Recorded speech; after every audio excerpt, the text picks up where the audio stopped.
రమణేపేట ఏపీఐఏసీ colony Adabala trust కార్యాలయంలో విశ్రాంతి తహసీల్దార్ రేలంగి బాపిరాజు సౌజన్యంతో ప్రాణాంతక వ్యాధిగ్రస్తులకు నిత్యావసర సరుకుల పంపిణీ కార్యక్రమం జరిగింది. ఈ సందర్భంగా జిల్లా child protection officer CH Venkatarao మాట్లాడుతూ, సంపాదించడంలో కాకుండా ఆ సొమ్మును 10 మందికి సహాయపడే విధంగా ఉపయోగించడంలో ఆనందం ఉంటుందని, దీనిని ప్రతి ఒక్కరూ జీవన విధానంగా మార్చుకోవాలని అన్నారు. గత కొంతకాలంగా రేలంగి బాపిరాజు చేస్తున్న సామాజిక సేవా కార్యక్రమాలను అభినందించారు. ఈ కార్యక్రమంలో అడబాల రత్నప్రసాద్, చింతపల్లి సుబ్బారావు, రాఘవరావు తదితరులు పాల్గొన్నారు.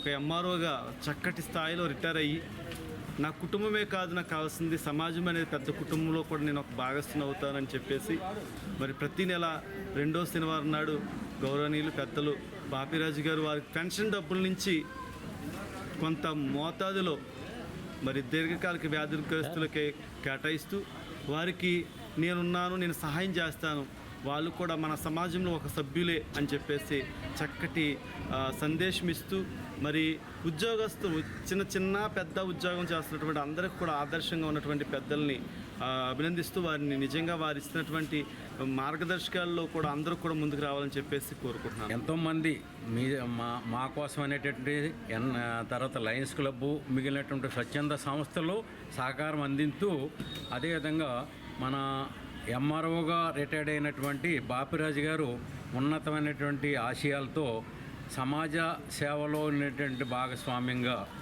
వ్యక్తులకి వాళ్ళ యొక్క జీవన విధానం కొనసాగి అది కృషి చేసేటటువంటి భాగంగా ఈవేళ ఆయన సహకారం అందించి వారికి నిత్యాన్న వస్తువులు అదేవిధంగా వాళ్ళకి అవసరమైనటువంటి ఆహార ధాన్యాలు కూడా అందించడం జరిగింది.